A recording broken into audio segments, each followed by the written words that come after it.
Welcome everybody to the portal and to this wonderful event this evening. We think there may be some more people joining us, but we're going to get started anyway now because I don't want to hold us up anymore. By way of very brief introduction, I'm Esther Chadwick. I'm a lecturer in art history here, and it's my great pleasure to host Rachel and François this evening. And I'll just briefly introduce them both. François Cauvin is an acclaimed Haitian artist based in Montreal.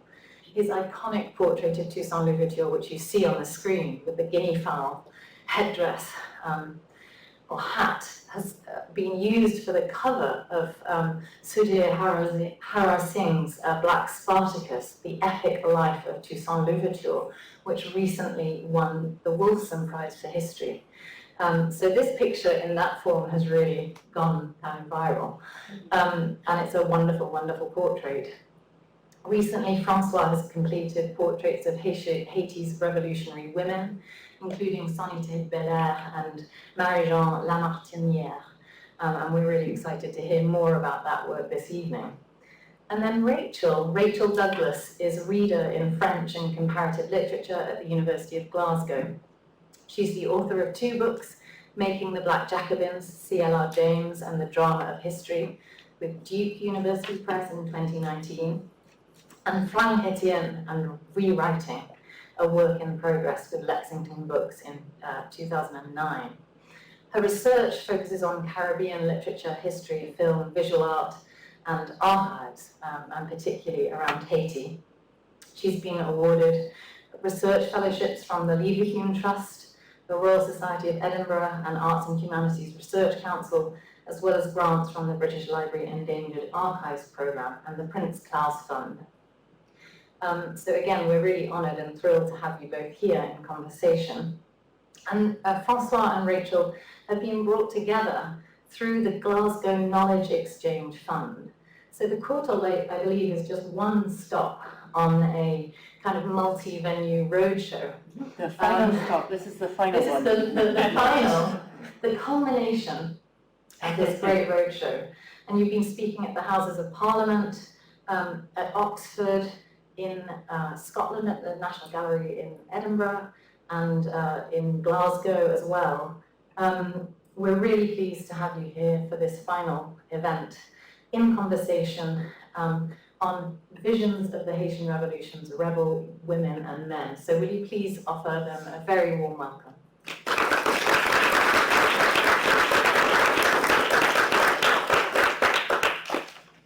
Thank you very much. So yes, I'm delighted to be in conversation with the great Haitian artist François Cauvin, and his artwork includes these very iconic portraits of Haitian revolutionaries, including the image that Esther talked about and is on the slide, which is his portrait from 2009 of Toussaint Louverture with the guinea fowl on his head. And we'll talk a little bit about the significance of the guinea fowl, the guinea fowl animal, or bird, I guess, in a while.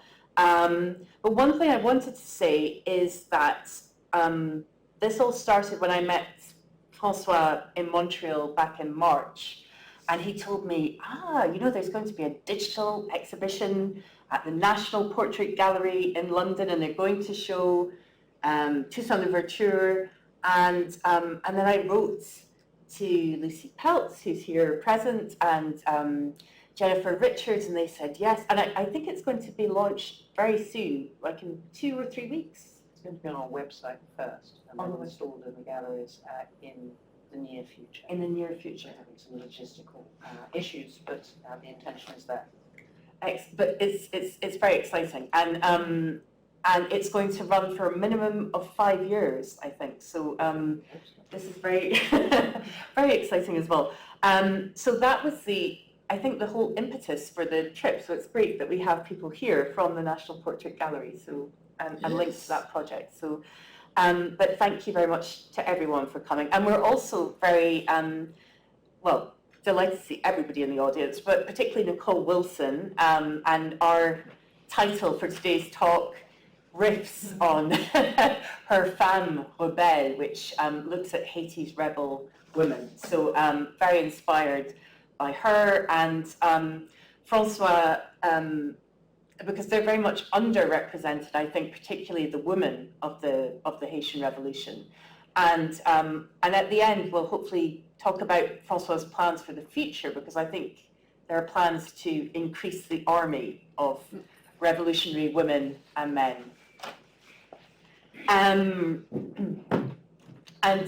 Yes, so this distinguished representation of Toussaint Louverture has travelled far and wide across the globe on the cover of a history book, which is Sudhir Hazareesingh's Black Spartacus, The Epic Life of Toussaint Louverture. And this book won the Wolfson Prize, which is the most prestigious prize in the UK for a history book. And it's also become synonymous with another famous history book written in English, which is still known as the classic history of the Haitian Revolution, which is quite incredible because it was written in 1938 by a Marxist. So I'm talking about The Black Jacobins by Trinidad intellectual C.L.R. James.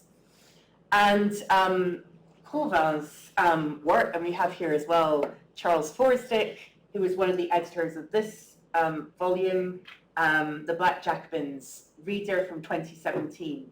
And we have the portrait on the cover. And this was actually my impetus to meet François, because when I went to Montreal, I said, oh, I've published an essay in that book. Yes. And so we met up. Yes.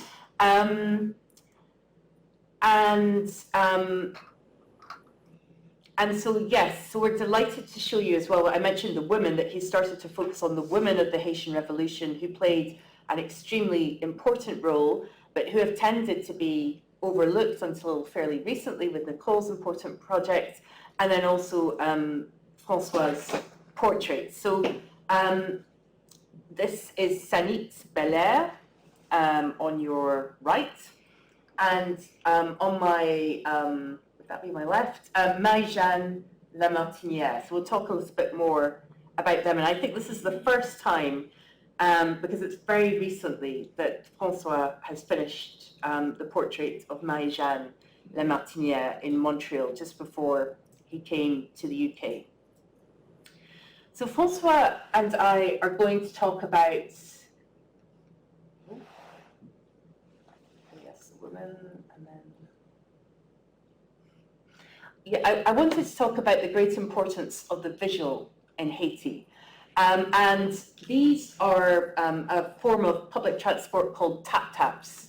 And they're very colourful, they're vehicles for hire, they're a communal mode of transport in Haiti. They're often highly decorated pickup trucks, and often they're decorated with some of the most incredible art imaginable. So you find art on wheels. And there's art available everywhere for sale. There are also public murals. These are the murals that were destroyed in the earthquake of 2010, January 2010, which killed an estimated 300,000 people and left 1.5 million people homeless. And so these were the murals decorating the Holy Trinity Cathedral in Port-au-Prince, which was destroyed by the devastating earthquake, but they've been partly salvaged. And I also wanted to show you quickly, this is actually from Jacmel, so it's not from Port-au-Prince, the capital city, graffiti murals decorating the public space by Jerry Rosenberg. And one thing, I know the Haitian Studies Association conference is just about to start, I think now, in Atlanta. And there's a film which is going to be shown, which is Haiti is a Nation of Artists. So people say that Haiti is a nation of artists. So why is that? There's visual art seeping through every crack in the pavements and roads. In Haiti, there's also a very high illiteracy rate. And the estimates vary widely, but some estimates are that the illiteracy rate could be as high as 80%, but the statistics are hard to come by. But one reason for this is that there's very little free state schooling. And this means that the visual has extra valued importance. So what can we learn from Haitian visual art, and what could be done with these rich visual resources? So today we're going to be speaking about the legacies of Haiti's successful revolution, 1791 to 1804, and how they reverberate in Haitian contemporary art, including Cauvin's iconic portraits of Haitian revolutionary women and men. And our talk will explore the visual dimensions linking Haiti's past, presents, and futures. But I think Cauvin's art shows us that the aftershocks, pretty much like the earthquake, the aftershocks of Haiti's revolutionary past continue to this day. The Haitian Revolution is still not over yet.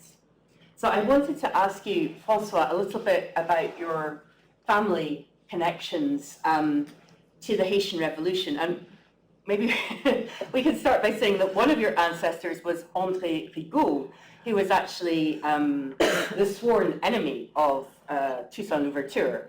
And the other thing, well, should we start with that and then we'll move on? Yes, thank you for welcoming me here in London. So, yes, André Rigaud was the grandfather of my mom, and he was the rival of Toussaint Louverture, as many people know the Haitian history. So it was the free mulattoes and free colored people in Saint-Domingue, and he was defending the rights of that class of people, mulattoes and free blacks. So I think they were fighting to anyway. He had a position, maybe not politically too correct, from what we know now, because he thought that the mulattoes were better suited to govern Haiti. I mean, that's prejudice. Yeah. So they fought, and anyway, Napoleon and the Americans used them once against each others and arrest them in the same time. So because they were the two great generals and that really want to create a free nation, which is Haiti. So they were both imprisoned at the Fort de Joux. So yeah. In the Jura mountains. In the Jura of French Jura. Where Toussaint Louverture died. Yes. In yes. 2003. Yes. So we don't mention him too much in the family because. And I work on him in the future. You work with him in the Yeah, future? yes, because I want to create some kind of controversial, just provoke the Haitians' reaction. Now we go. Okay, and your father was an agronomist. So I mean, you're from Port-au-Prince, the capital of Haiti, but you've also spent a lot of time in rural Haiti, the pays en dehors, the country outside. Yes, and my father was, as Rachel said, agronomist. So, but when my mom left to, migrate to Canada with my older sister, so my father said, yeah, he's too young, could stay a few years with me. So I was lucky because as a young, let's say, middle class or petite bourgeoisie haitienne, I was lucky to live in the countryside and to know the reality of the peasants. And that's why I learned everything about what I know about Toussaint, the guinea fowl, because I was a hunter yeah, that's why. And where where Toussaint fought, that's l'Antibonite de la Crête-à-Pierrot.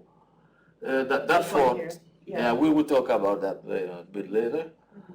So yes, I was lucky, and my father used to tell me that you're gonna have both side of Haiti. You know, the roots and the city thing.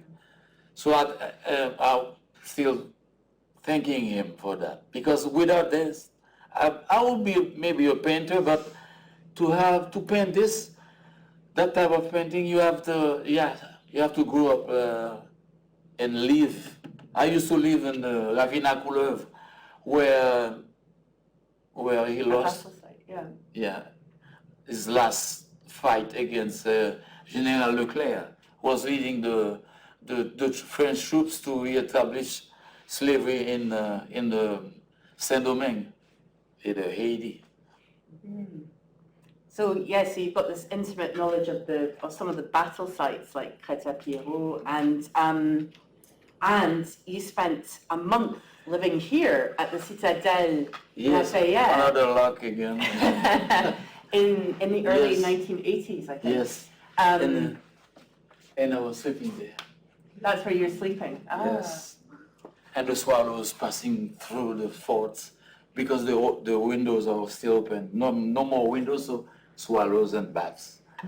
Yes, and that's really in 1981 in Cape Haitian. My cousin, an architect, and with a group of what they call the ISPA, the Institute of Protection of Patrimoine, and for the protection of the monuments in Haiti. They said you can go up there, and we won't pay you, but we're gonna feed you, and you volunteer. So I say yes, right away, and I spent a month there, and we were based here, and we go all the way down. There's another three castles, 3 forts, and one palace, small palace, of the queen of that king. Yes. Yes. So very interesting. I carry that presence inside of me for about a year, because we're living into that thing, especially at night. No lights, only flashlights. It's because there's so many. I mean, you can't move. You can't, because you can fall. I mean, it's very dangerous. So, but the feeling that living in that thing is very, a month, every day. And at one night, on that part, the flat one, now they have, what do you call that? Parapet. Parapet? Yeah, to stop people from falling. Okay. One night, we were there, and there was one guy, a mason, Haitian mason, that usually goes up there to look at the lights of Santo Domingo, the border, Guanamet, and The over border there. of the Dominican Republic. Yeah. Monte Cristi, pardon. And that guy, one evening, he was with us, and he went up to see the lights of across the border, and he fell.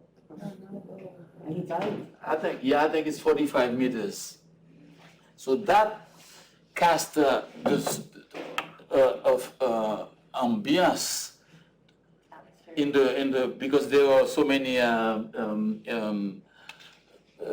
architects from Puerto Rico, French masons that were working on the restoration.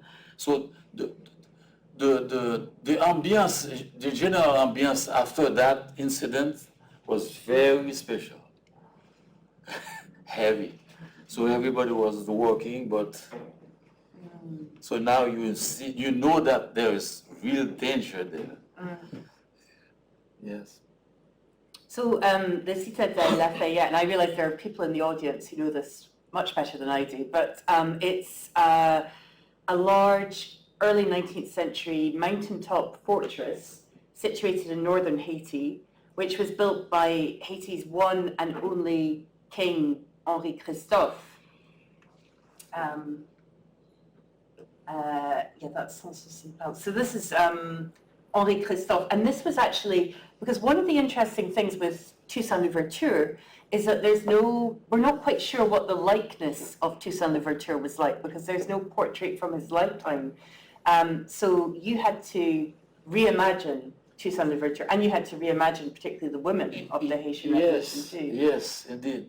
Because yes, Henri Christophe painted by Evans, British painter. And from life.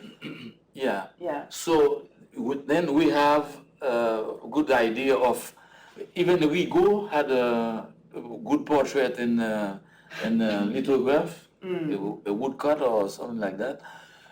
Pétion and all the rest, except Dessalines and Toussaint. So I don't know if you have the of Toussaint, the original. The one that you used. Based on to create the portrait. No. Okay. Well, it's quite a long way back. All right. So that one, yeah, no, the real one. I mean, from let's say 17th centuries, no, 18th centuries, late 18th centuries. So yeah, the portrait was like this one. So we were always shocked by the features. I mean, the face. I've never seen somebody like that. So it was almost like a monkey. So we have to reconstruct. Okay.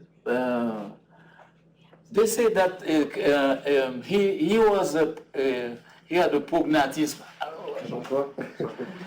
Prognatism, okay, from the lower jaw. So I keep that, but I balance more the proportions of the face.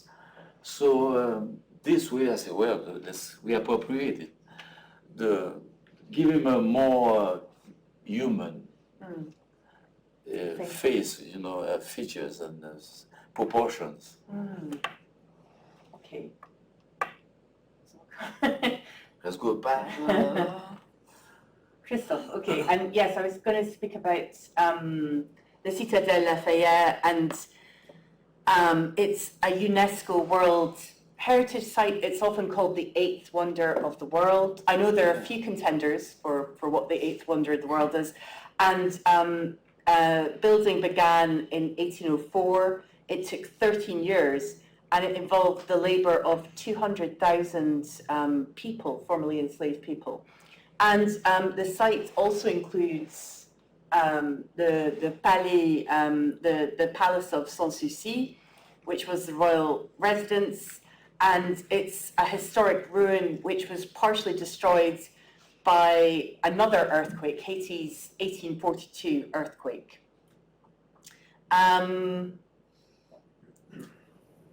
one thing I wanted to, and so the name in French means carefree palace, and it's named after the Haitian revolutionary Jean-Baptiste Sanssouci, who was executed by Henri Christophe in 1803. And Michel Rove-Trouillot, Haitian anthropologist, has said that there's no link with the Potsdam Palace of the same name. And King Henri Christophe was originally from Grenada. He was an Anglophile. He set up English language schools in Haiti. He had a Scottish doctor, and as Nicole has uncovered with her research about his wife, Marie-Louise Christophe, she lived with her daughters, and I went here with Nicole and Esther. One of the last times I was at the Courtauld, this is where she lived in Marylebone, and Nicole campaigned with other people to get this Nubian Jack Community Trust blue plaque erected where she lived in Marylebone, London. So there are many UK connections with Haiti. And Haiti is known today as one of the poorest countries in the world, but in the past it was France's richest colony. It was known as the Pearl of the Caribbean. Yes, as I said, it's great to have Nicole Wolfson in the audience who campaigned for the plaque to go up outside Marie-Louise's Marylebone house, because our last talk, and this actually is a portrait of his children, which is now hanging in the National Museum of Haiti, the Musée du Panthéon National Haïtien. And this portrait was actually found in a house in Scotland, so I'm not quite sure what the story is behind that, but I'd like to find out. And this is in Edinburgh, where we gave our last talk, but where a plaque has just gone missing. I'm not sure if you heard about this, but this is the statue to commemorate Henry Dundas, first Viscount of Melville, and he was one of many who were trying to take colonial Saint-Domingue for Britain. And if you read Dundas's correspondence, and some of it is outlined in C.L.R. James's The Black Jacobins, it attests to that. He and others in Britain desperately wanted this colonial pearl of the Caribbean for the British Empire. And Henry Dundas was a controversial figure. He was known as the uncrowned King of Scotland. He was the most powerful politician in Scotland. He was one of the most powerful politicians in Britain in the late 18th century. And there have been debates about his role in delaying abolition and prolonging the slave trade and slavery in the British Empire. And I think that the new plaque was only just recently removed from the Melville Monument on Monday, 18th September, which is the same day that François Cauvin arrived in the UK. But I don't think it was him. But yeah, very, very recently. And in 2021, after the Black Lives Matter movement, the statue's new plaque dedicated it to those enslaved. And the new plaque came about because of the actions of councillors, campaigners, and there was a review of Edinburgh's links with slavery and colonialism. And the new plaque said that Dundas was instrumental in deferring the abolition of the Atlantic slave trade. And I think Toussaint Louverture, one of the things we can maybe talk about later is he's become a symbolic figurehead, for example, during the Black Lives Matter movement as well, which swept the world. He became one of the figureheads of that. Yes. And I was wondering the timing, why now Toussaint Louverture is back to the main, to the front of the. I want to ask Hazareesingh too. Hazareesingh, Yeah. Hazareesingh. And because it truly is truly a symbol for the emancipation and even for 21st century. So what are we doing talking about? Why not about the chicken, the guinea fowl? Oh, the guinea fowl. Yeah, you can talk about that now. if you Yes, want. yes. You mean the province? Yeah. Where it's from? Yeah. Where? Yeah. So my father always. When I was in the countryside, my father, when we were eating the guinea fowl on Sunday, because it's a very wild meat, you were always telling me that this is the preferred dish of Toussaint Louverture. I mean, all the time. So I keep hearing this, and anyway, by the way, Toussaint Louverture for us is a figure like. The top, I mean, like in our quest for freedom and foundation of Haiti. So the image came from an old my history books that they've been using the old the one you saw of Toussaint the lithograph of Toussaint, but they've been use it and reuse it. So it's getting in black and white because the history books in Haiti are all, I don't know, for now, are all in black and white. So by using the same image, it's not losing its sharpness, right?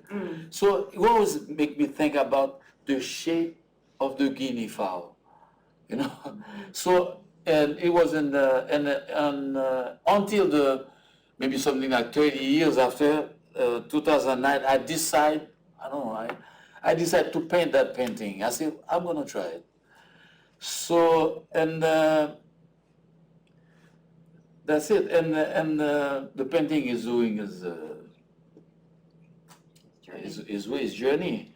So can I start with about the guinea fowl symbolism in the For Duvalier? yeah. Yeah, for, yes, so. Yes, so when I paint that painting with the guinea fowl, and Haitians, friends, and on the social media starts looking at the painting, and they have mixed feelings, and I understand why, because they say yes, some must say yes, the guinea fowl is the symbolism of the maroons, because that bird was an Eastern African bird introduced in Haiti and escaped, and it's very, very difficult to hunt. And even now that the Haiti countryside, the forests and everything have diminished greatly because of the erosion, cutting the forest for making coal, and for wood burning, for anything, that bird is still alive in Haiti. So it's very, very resistant bird. And some said, yes, it is the symbol of the maroons. I said, yes, that's my idea. But others said, yes, this is the symbol of, they have a mixed feeling because Duvalier, during the 30 years of Duvalier dictatorship, he used that bird as the symbol on the flag of the militia. So people that lost families, friends, because of that period of the dictator in Haiti, cannot look at that painting, and because of the guinea fowl, it reminds them all that dark period of Haiti. So I answered that anyway, we have to reappropriate that symbol because it doesn't belong to that dictator. And by doing so, we're gonna demystify. Reappropriate the symbol, and by this way, by that reappropriating, we're gonna heal that period of sadness, and reappropriate that symbol that belongs to the maroons in Haiti. You know, so that's and I say, well, the painting has there's something good in the painting because it creates antagonism, you know, mixed feelings. So I think maybe some of you are in art schools or artists, so you know that an art piece that creates, it's a good one. Not uncomfortable with, art is not made to make you feel good. That's no, true. And shock you. at the University of Glasgow, we have the Hunterian Museum, and Zandra Yeaman is our curator of discomfort. Yeah. So she curates discomfort. Things, yes, that's good. And, and decolonial things to make you feel discomfort. Yes.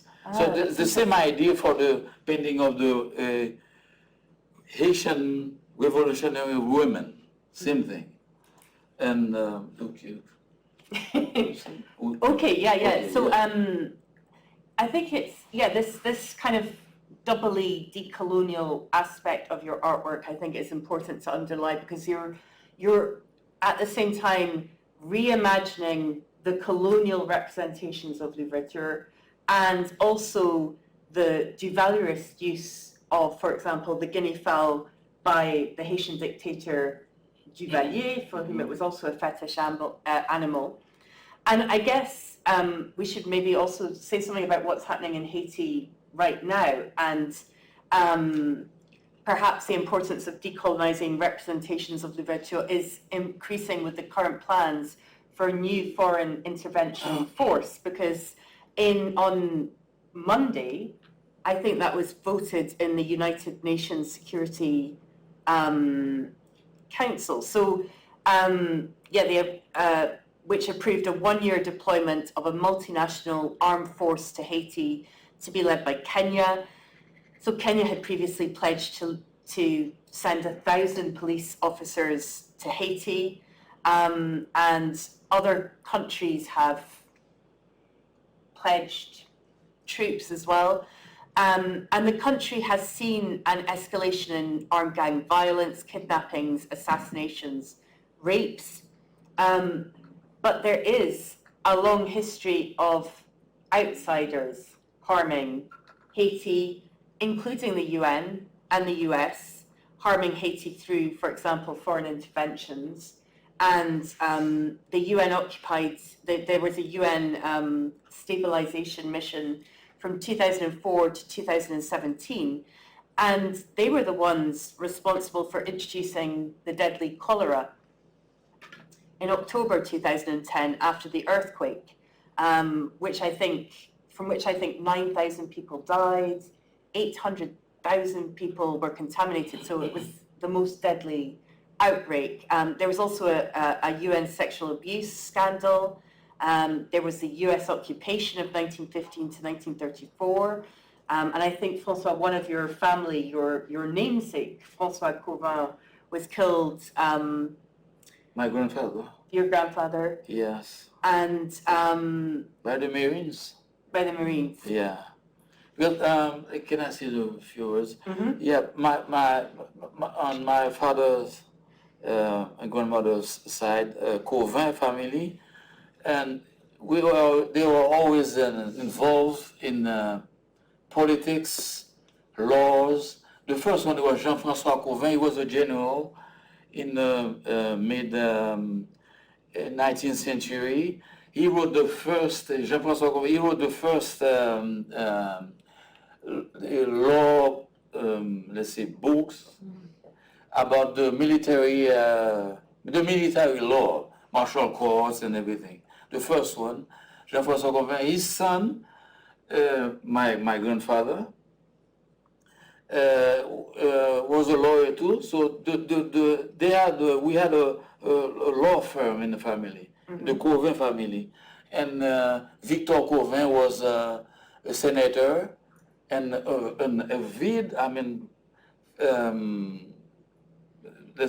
resistant against the American occupation, and so that in that period they were so opposed to that occupation that my grandfather had an altercation with in a social club, in Port-au-Prince, so he fought against a fight against the Marines, and so he went home. My grandmother was telling me that he went home and to get his gun and to go back to the Marines, and at that period, no Haitians were allowed to bear arms. So that's the way he was trying to catch him up before he entered the barracks of the Marines, so he gets shot by them, and so that really, but the death of my grandfather created a kind of shock wave in the Haitian society, Port-au-Prince society, and that historian Roger Gaillard, in his book about the écrasement de cacoïsme, he mentioned my grandfather's death. So yes, we're still in the fight. Yeah. Okay, so I think it's important to focus on what's happening in Haiti now, particularly in this current moment of what Haitians are calling insécurité, and their signs are saying à bas insécurité, so down with insecurity, and insécurité, widespread political and social unrest with assassinations, kidnappings, rapes, and there's a problem with gangs, and there's also a problem with the current unelected Haitian government, represented by Prime Minister Ariel Henry, who is acting de facto and who himself is even, according to some accounts, implicated in the assassination of the last Haitian president, Jovenel Moïse, on the 7th of July, 2021. So we can't romanticize the current insécurité. There have been a few reports which present some of the gang leaders as Robin Hood figures who are stealing from the rich to give to the poor, and we also can't romanticize the poverty and the hardships which are being currently faced by the Haitian people. But when we look at the art of, for example, François Cauvin, there is a contrast with some of the media reporting and the types of images that we get in that. So he and other Haitian artists look to the past because there is a great pride in the Haitian Revolution as an incredible historical feat, where the formerly enslaved took on the armies of the great powers of the day, including Napoleon Bonaparte's French troops, and they won. It's a great success story. So in Cauvin's art, we see the importance of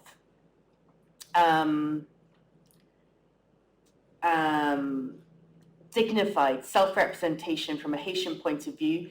There's a pride in Haiti's history and culture, and there's a fundamental rewriting of world history which places Haiti at the center, not the periphery, and which takes Haiti's past fully into account in order to reconsider Haiti's future. So what could a future Haiti look like?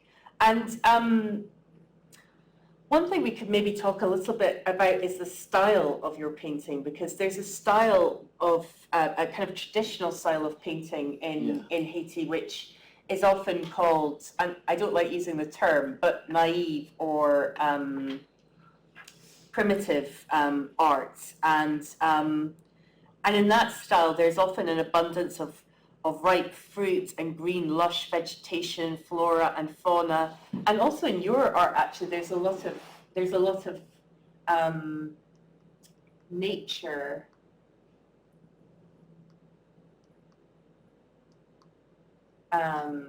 This image of the flamingo and the woman and the flowers, and there's a kind of marvelous realist, magical realist. Yes, it is. Aspect. Yes, magical realism is part of Haiti. Everywhere you look, everything you hear is there. I mean, it's in the air. And there's an aura, an ambience of mysticism sometimes, because in that island, so many places that I've been through in the mountains, you can feel, sometimes you can feel the presence of the past colonial Amerindian or before Columbus. And especially when I used to explore the caves in the northern part of Haiti, in near the Citadel, and you're talking about you ask about the style of the paintings. Yes, it's all Haitians. Mostly it's still there. It's part of us. You know, that's why the Haitian literature is so rich, so vibrant, because it's part of our culture. And Haiti, let's say 90%, let's say in the countryside, the oral tradition is still alive. I mean, it's an oral tradition, and I think the iconography of the Haitian culture is take roots in the voodoo temples paintings, you know. So the magic is everywhere in Haiti, because of the beliefs of Haiti. So The voodoo belief. yeah, the voodoo beliefs, the animist beliefs. So and the storytellings in Haiti. I remember when I was living in the countryside with my father. I was 13. It's December, where it's getting dry season and full moons, and I used to go to the storytellings, and you're sitting on small little benches or chairs, and they were telling histories, you know, storytellings. So all this is in me. You know, that's why I create those images. You know, and you're talking about the book.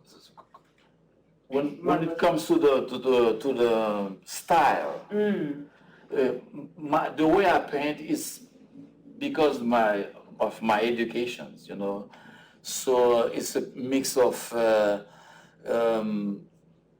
Occidental education, like what we're studying, and the Haitian values and beliefs, you know, and that's why I paint like that. And I'm a self-taught painter too. So, but you can feel that in the work that when I'm thinking, the feeling of the 19th century in my work, because every time I step into my family's houses in Port-au-Prince, my grandmother, my grand aunt, those houses were gingerbreads. So it's like you're stepping into the 19th century, you know, and especially by my grandmother, Cauvin. She had a house in the front of the Cathedral of Port-au-Prince. So every time I step in that house, it's like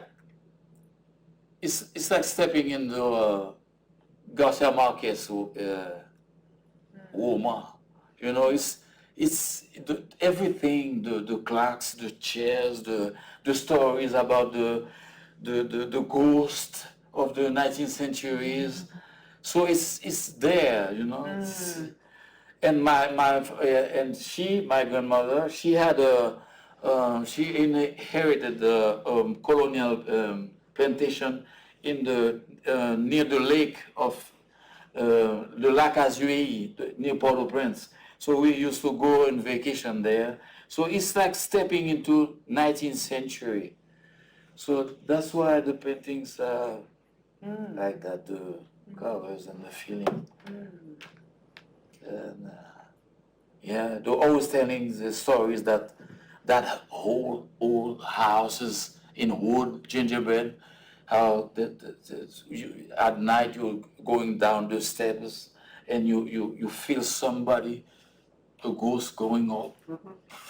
So my grandmother always telling me this story. So my sister, which is a painter too in Montreal, she paints like Marie-Jeanne Cauvin. Yeah. She paints that ambience. So I understand the magic realism of Garcia Marquez and all the Latin American And there's school of writings very well, because. And I, as we've been going around the UK, people have said to you, "Oh, I see the influence of surrealism in your work," and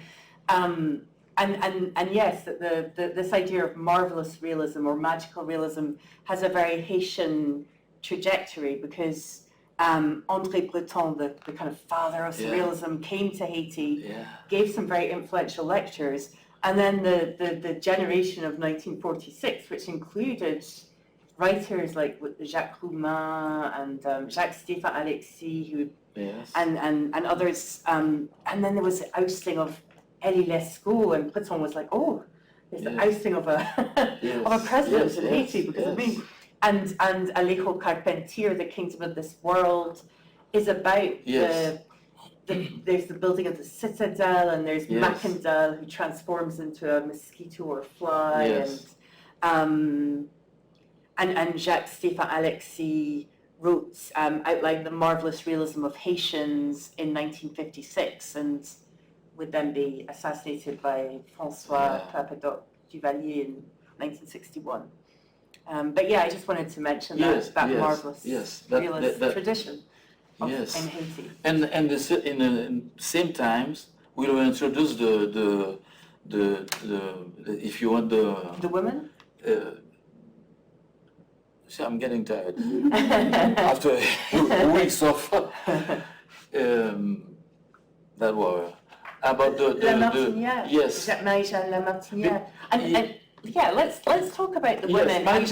Why you dressed her like that? Oh yeah, first of all, because I read on the history book of Thomas Madiou, which was the first historian of Haiti, that gave us a good idea, I think, maybe a little bit romanced, romanticism in that's his period.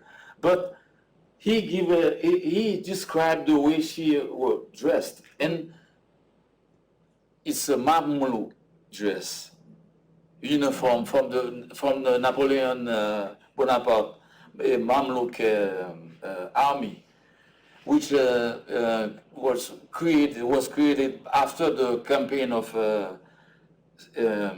Egypt. So I don't know exactly where Marie-Jeanne got that costume. Maybe there were some Mamelouk sent with the French expedition to establish slavery or whatever, but I found that very interesting, very different than the French uniforms or English uniforms. And I have to paint her anyway. And the other thing that's important in that portrait is this is the first, because I've never seen others.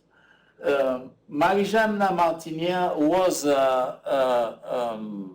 mixed blood, French father and African mother.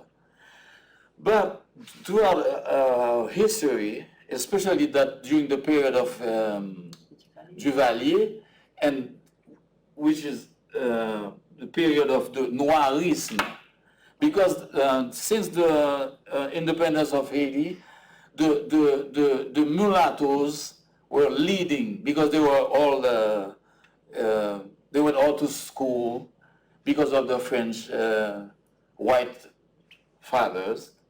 My ancestor André Rigaud was educated in France, so they were compared to the masses of, let's say, 400,000 black people born in Haiti and introduced to Haiti. So to oppose that domination of the mulattoes, François Duvalier based his politics, and I call demagogy, on noirism, to oppose. Okay, so I grew up under the Duvalier regime. Okay, I was born in 1956. I'm getting old. So we, in my mind, in the mind of many young of my generation, Marie-Jeanne was a black woman, because he reappropriated and changed the color, what she looks like.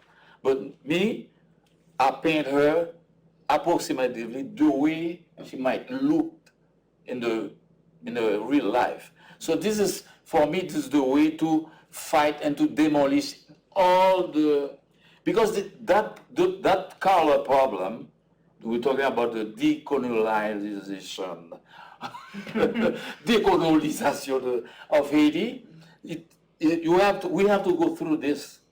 We have to resolve this, because it's still there. Because now that there was a a little comeback of the neo-Duvalierism with the actual president. So that color thing is brought back again. The old demons are back in Haiti. So they're pointing fingers at the Middle East community, Lebanese, Syrians, Haitian Syrians, or whatever. They're pointing fingers at them because these people are against us and they don't like us. So all demons are coming back again.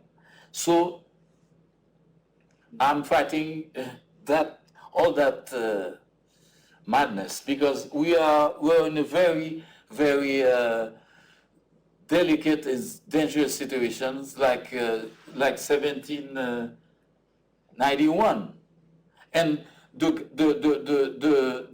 gang members are from the same social classes, okay, in Haiti, and they have always been there. They have always been used and always been disposable.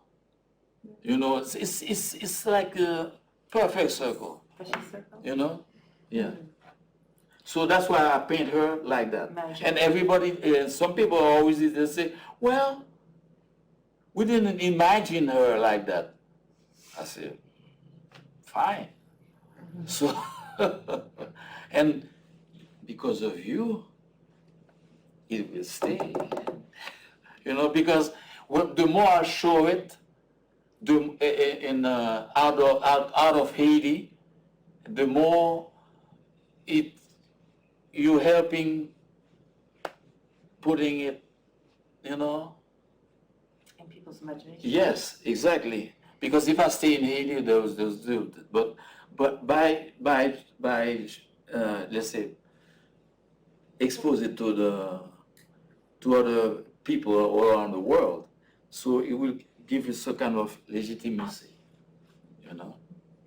And could you say something about Sanite Belair? Why did you represent her the way you did? Yes, she's in an officer's dress. Yes, Sanite Belair. Sanite Belair was the wife of an officer in the colonial army of Haiti, and that colonial army of Haiti was very strong and well, aguerri. They know because they've been fighting for so long. Like my ancestor Rigaud went with the Comte d'Estaing to fight against the English in Savannah. Yeah. So the Haitian army, Dessalines, Christophe, the king, Rigaud, Pétion, they all fought in that army. So they are well trained.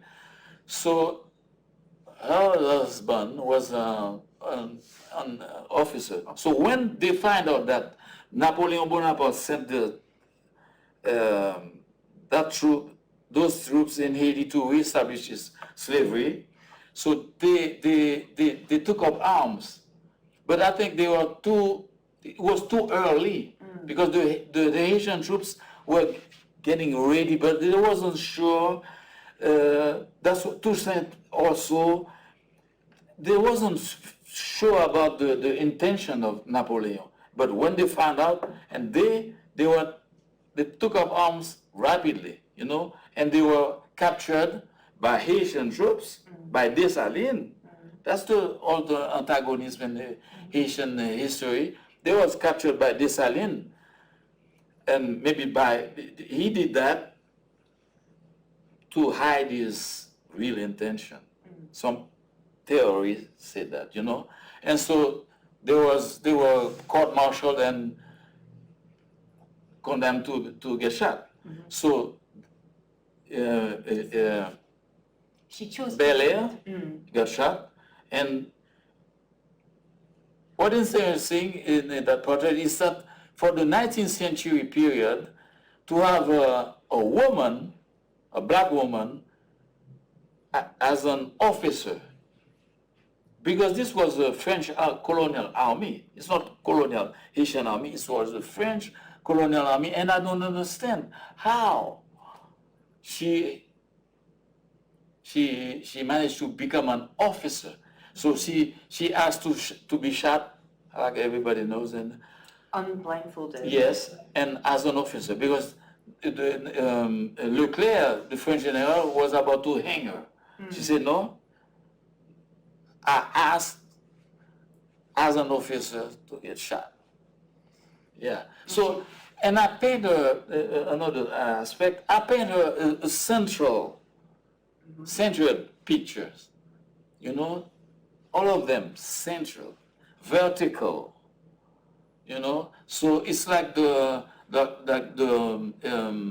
religious painting in the Occidental world. Like when you're painting, most of the Christ are centered, like an axle.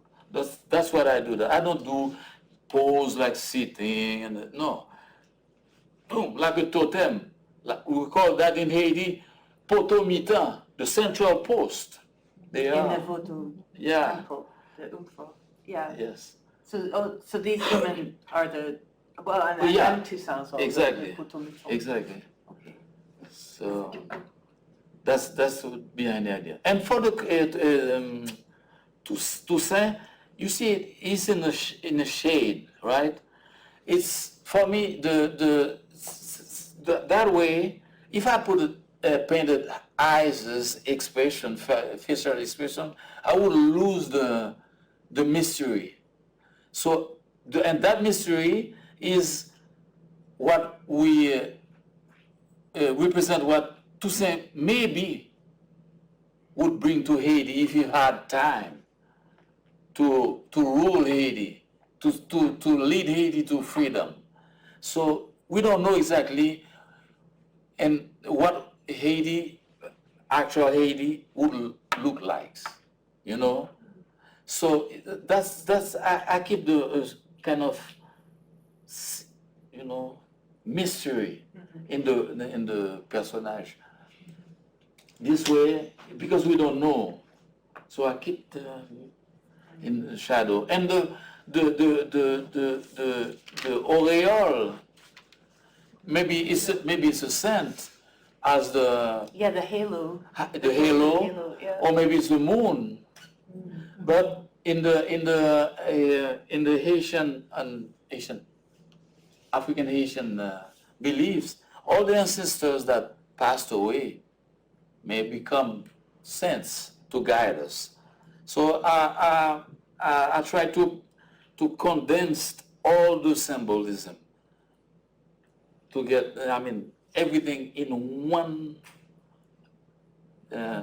almost minimalism painting to condense. But I like that because when I was about to get initiated in Vodou, so I was very intrigued by the way they can, like the fetishism, you know, how they can, like in Africa, how they put so many, let's say, parts or objects and decoration to confer so much energy. That's from Africa, you know. So I like the idea of condensing the because I'm not a portraitist. Maybe I'm a artist of let's say, but I paint figures only, you know. And if you have the please do check my website and you'll see what I'm talking about. I'm not a painter that express. I have, you know, points. Well, thank you very much, François, for that talk. And we'll get some questions maybe from the audience, but thank you very much. Yes.